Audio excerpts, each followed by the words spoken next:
Right. What's up, y'all? Coming in for the first prequel origin stories and inflection points of 2023. I am Joey Womack, founder and CEO of Goodie Nation, and you're in for an absolute treat for this episode and this year.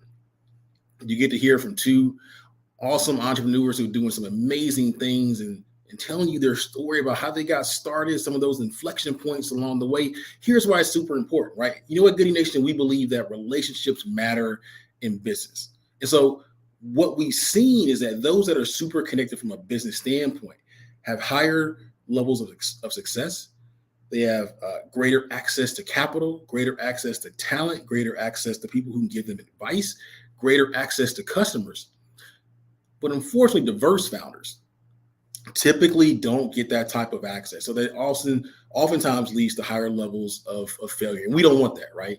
And so this podcast is really focused on allowing you to understand the lives and the journeys of these awesome entrepreneurs. So I believe as you listen to their stories today, you'll be able to see a little bit of yourself in them. And at the end, I have a little bit of a call to action or ask for you. So let's get right to it.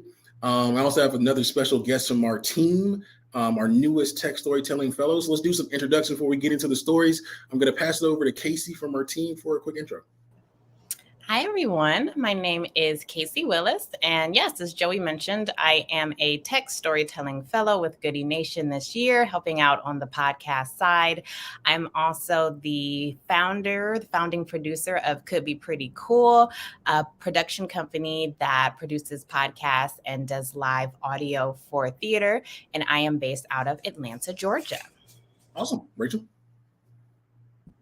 Hi, everyone. My name is Rachel Miller. I'm the founder and CEO of Closegap. We build a mental health platform for K-12 public schools, and I'm based out of Los Angeles.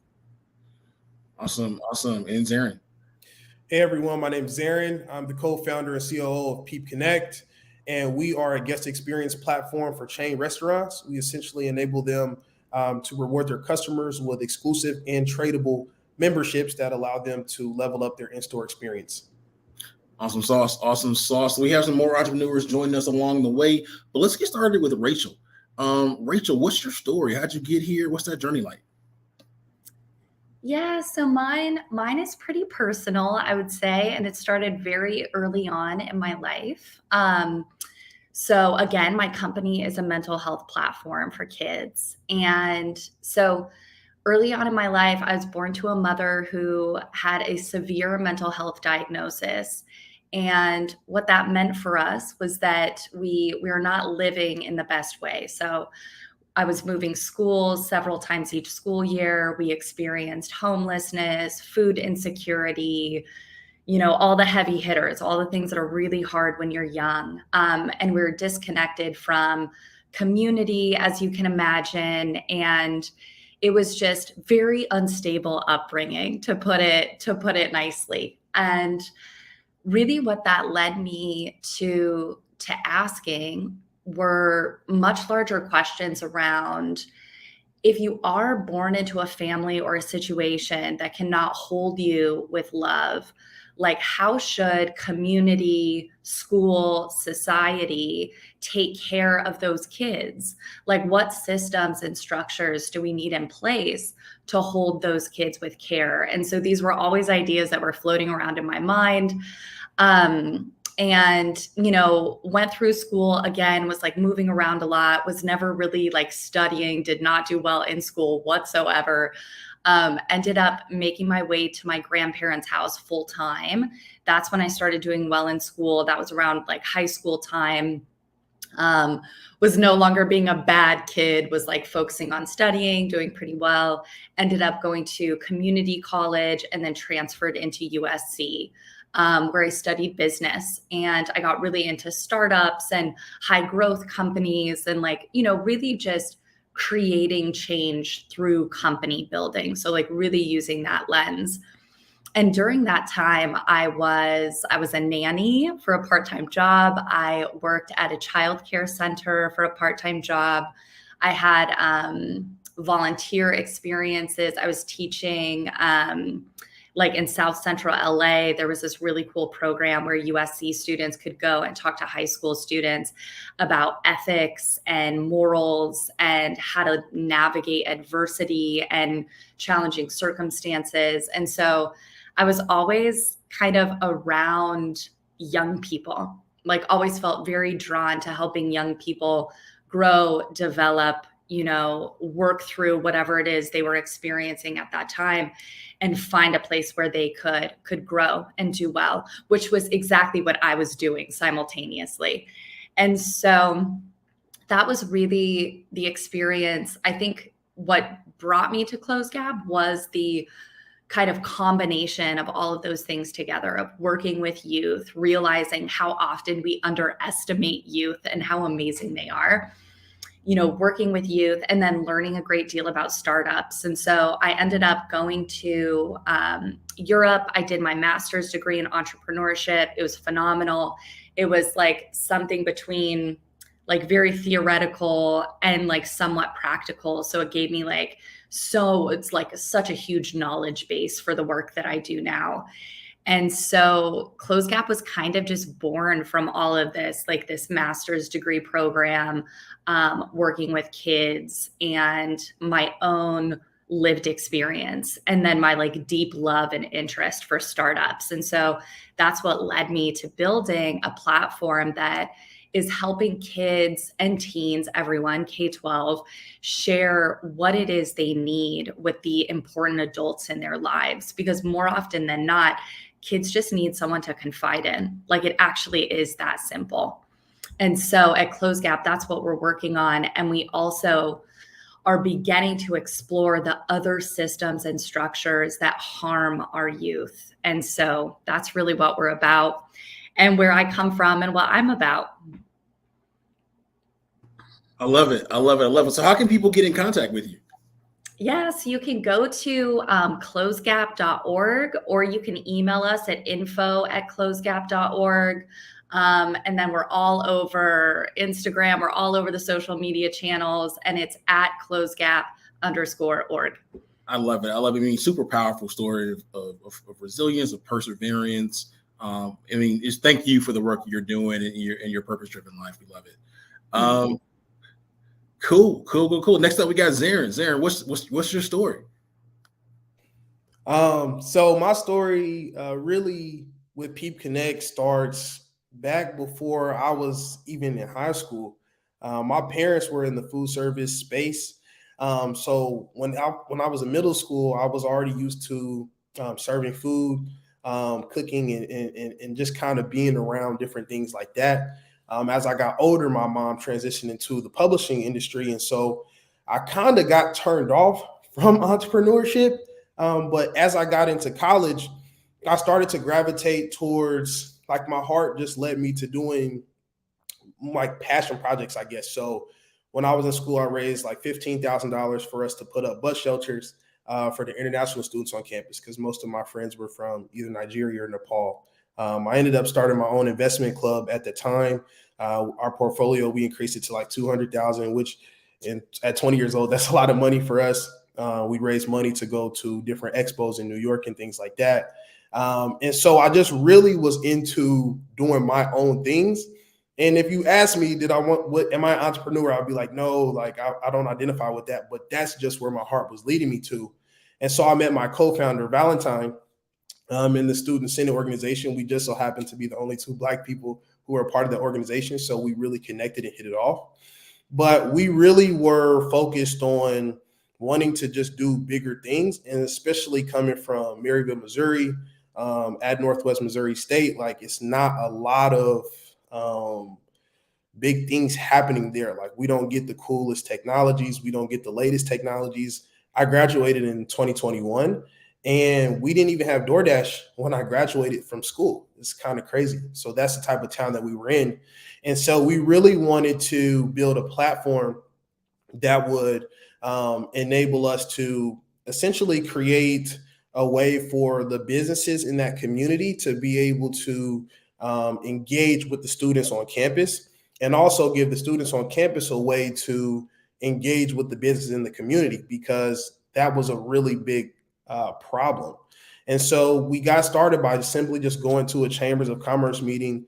And this is in the midst of the pandemic. So, I mean, just hearing so many business owners who were very similar to my parents talk about how they wanted to shut down because students like myself weren't coming into their restaurants. They weren't going and buying items from their business. I was like, we have to do something. And so I pretty much used all that I could on campus to get this thing going. So Val, being the technologist that he is, he built up a quick little Firebase app with him and his friends. And I went to every fraternity, every sorority, and every organization on campus and said, hey, my name's Zerryn. You've probably seen me before at the bar. You know me. Like, download our app. And so we had a lot of people download it, but it was not that good. Like, it was a basic two-sided marketplace. Didn't have that much going for it, but people still downloaded it just because they liked me. So they're downloading the app. Me and Val are like, okay, this isn't working. We need to figure something out. So we pretty much came to a decision like, hey, if we can't get this going within 2 months, then like we need to shut it down. So what I did was I'm like, hey, look, I got an extra $300.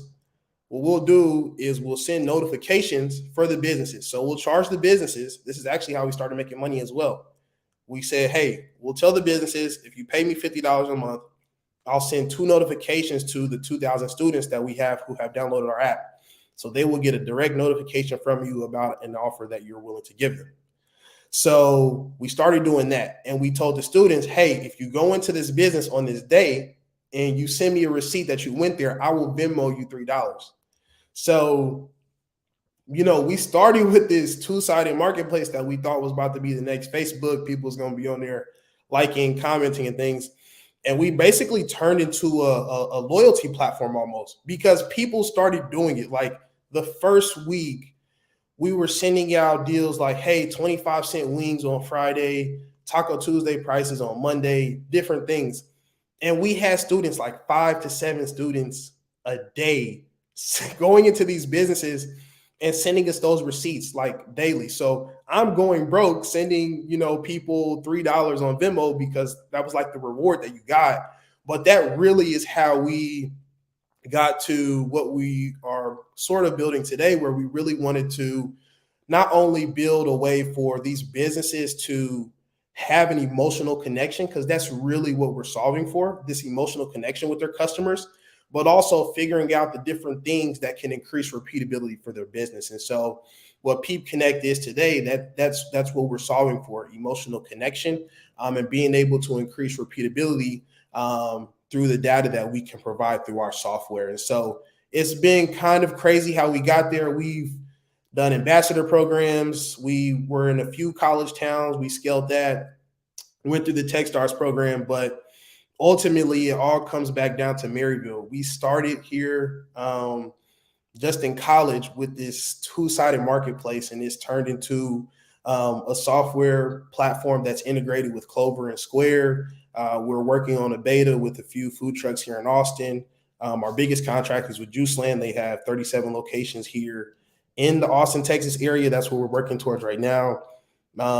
So it's crazy to see how things have transitioned, but it all starts back from Maryville. So that's how we got started. So 2 things. One, I love it. I love it. The first thing is, we're sure everyone's on the same page. $200,000 is still a lot of money for someone of any age. Let's just put that out there. 2, it's funny. We should have an offline conversation. It's pretty much very similar to my original startup 20 years ago when I was in the college town, Tallahassee, Florida. So there's like no notifications. We did it via email, and I actually had a physical card. I called it the titanium card. They could take it in. We would negotiate discounts and so on and so forth. That was not sophisticated. It wasn't no sending in receipts, and I definitely wasn't paying anybody. Like, you got to pay me for the card. But yeah, that's good stuff, man. I love it. So how can people get in contact with you, by the way? So to contact me, I'm available on Twitter. At Zerryn, Zerryn, is 2 N's on that. And you also can connect with me on LinkedIn, Zerryn Gines. I think my information will be in the post. So that's how you can get in contact with me. And what's the website, by the way? Our website is getpeep, GETPEEP.co, not .com, .co. Okay. Cool. Well, we have two amazing other founders that have just joined us now. I want to bring to the stage Chris. So Chris, if you could just share, your full name of the company, 1-2 sentence description, where you're checking in from in the world, and also, what's that origin story? How'd you get here? Sure. My name is Chris Jones. I'm founder of a company called MatchRite Care. And what we do at MatchRite is help patients move medical records from one doctor's office to another doctor's office more efficiently. We focus on the patient being the hub of their records and being able to control where their records go, just to help them provide better value care. We're based out of Kansas City, Missouri. I'm based out of Kansas City, Missouri here. And the background for my story is it started in 2008. So in 2008, I had a son, a 5-year-old son that got diagnosed with a brain tumor. And from his diagnosis, the doctor gave him 1 year to live. And within that time frame, me and his mom missed a clinical trial because he couldn't get his medical records in time. And this is 2008. There was no Dropbox. There was none of these share elaborate tools to share records back and forth. So what we had to do after we missed that clinical trial, every time we went to the doctor's office and they did a scan of his brain, a scan of his tumor, I would wait about 2 or 3 hours to get the disc before I left, so to make sure I had it. And that's what we did all up to until he passed a year later in 2009. After my son passed in 2009, I had the opportunity to go work for a hospice company, a healthcare company. And my son was on hospice for the last 3 months of his diagnosis. So as I worked for the hospice company, I realized a couple of things, that records were important, not just for us as normal everyday individuals, patients, but it was just as important to have efficient records for the doctors and for the healthcare facilities.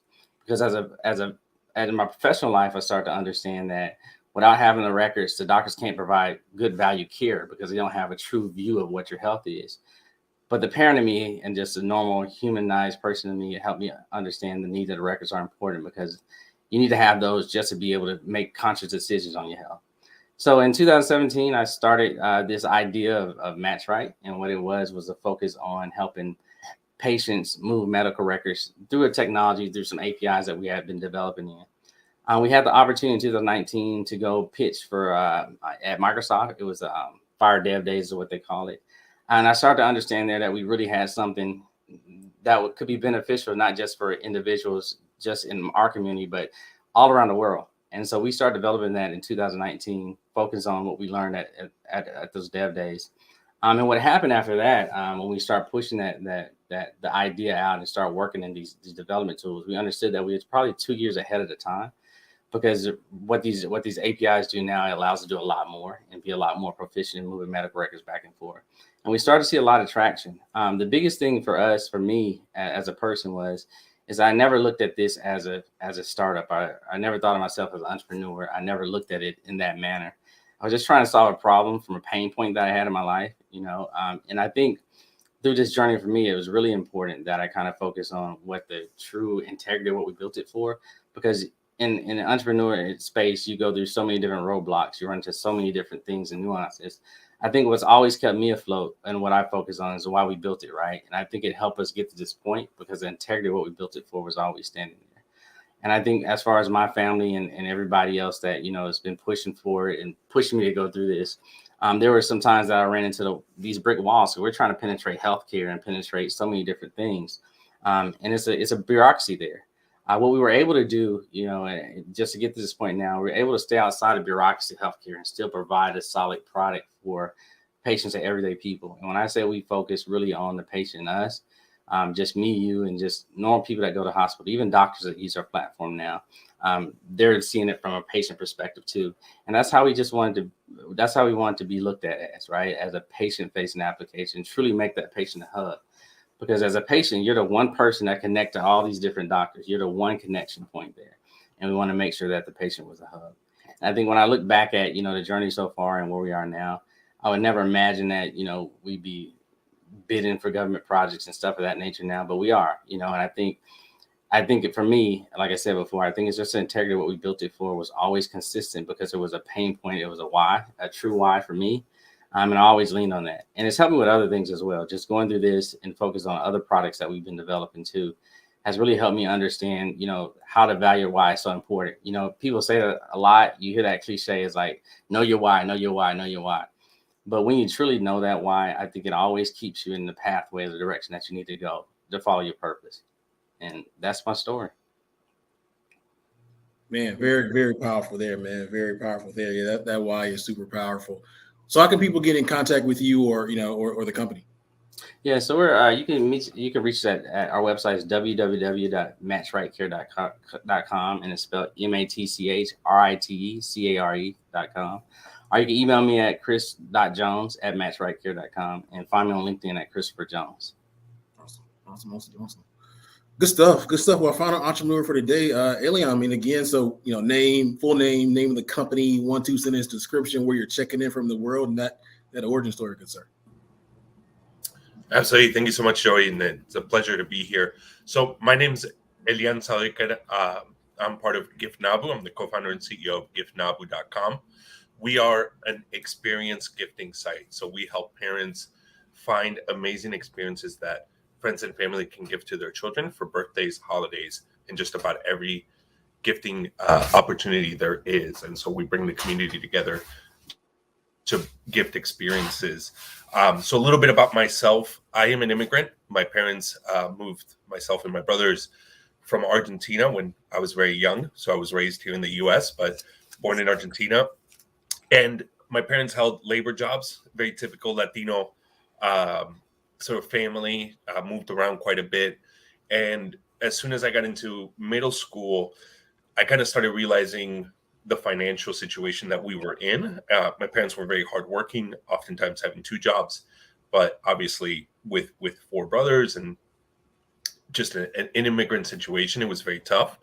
And so while my friends started to do a lot of extracurricular activities, karate, soccer, different things that I knew were very expensive for my family, I started to make up excuses or do things where I wouldn't do those activities or put that burden on my parents so that they wouldn't have to pick up extra shifts or work nights. And it ended up with me not being able to do a lot of things that I wanted to do, spend time with my friends, but more importantly, do experiences that I thought would be important for me. And I started working at an early age. And when I became an adult, I got involved in education and just saw the true impact that experiences have on kids and on families. And then when my child was born, and even when my brother's kids were born, I started seeing just how wasteful gifting is for kids, right? So many toys and even clothes that ends up going into donation or garbage because there's no need for them, right? Oftentimes those toys end up just being still in the box in the closet for many, many years. And so started thinking about the impact that education and activities have, even going to a zoo or museum or a sporting event, that connection point, that memory that it brings for kids, thinking about a solution, right? And I just thought, why not bring the family together to gift an experience, to really give something that's memorable and emotional instead of a toy that's just going to really not have meaning to it. And so started building Gift Nabu at the start of the pandemic, just started to interview parents, start to figure out, am I the only one that thinks like this, or is this something that could actually be a business and people would want? And so we started building this, and I had the pleasure of being on a podcast for Latina moms.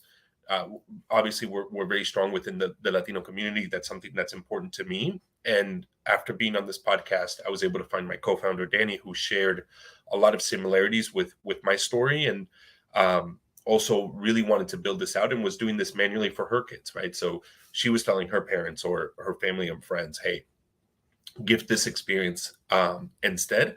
And so we naturally became co-founders and started building this platform out. So really excited to be part of Goodie Nation, being a founder of Gift Nabu. We think this is an important thing to help give access to experiences to kids and help replace that gift that oftentimes is meaningless with something that's impactful, meaningful, and emotional. So you can find us at giftnabu.com, on Instagram, giftnabu, and looking forward to having hopefully lots of you join us as we change the way that gifts are made for kids. Amazing. And don't let me forget to connect you with a few other founders in the Goodie Nation community that are in the parent space. I think there's some interesting, potential collaboration options and stuff like that. Absolutely. So this has been awesome. This has been awesome. I mean, I think there's some interesting intersection points, at least with the founders here, whether it be in Missouri or California or anything like that. So here's the thing. Here's the thing for all those out there watching right now. I said you'd be in for a treat. I think you got a treat, right? You got a treat. At Goodie Nation, our theme this year is one for all for one. And so what that means is for you to be a little bit intentional about how you can support these awesome founders. You heard their why. Hopefully you saw a little bit of yourself in part of their journeys, right?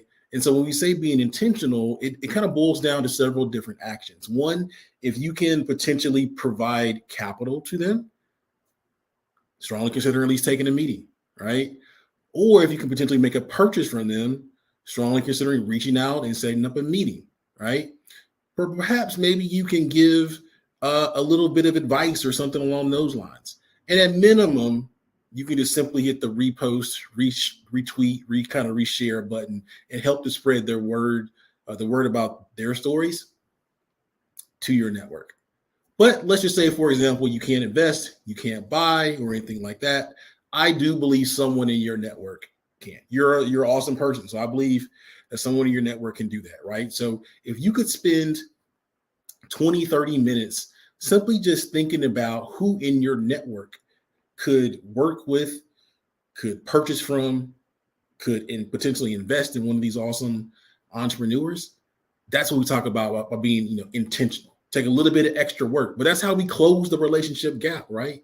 And if you can do that once a month for 6 months, it started to turn into a habit, from actions to habit, from habit to behavior, from behavior to culture.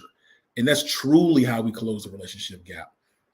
Now, they gave you their contact information. You can also go to the Goodie Nation website, goodienation.org, go to the Intentionally Good page, the program page, and scroll down and search through our list of entrepreneurs and find additional ways to get in contact with them, including the warm intro link.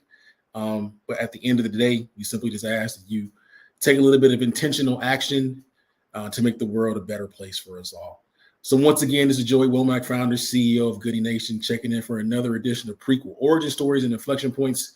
Peace out, y'all. Stay magnetic and outwork y'all.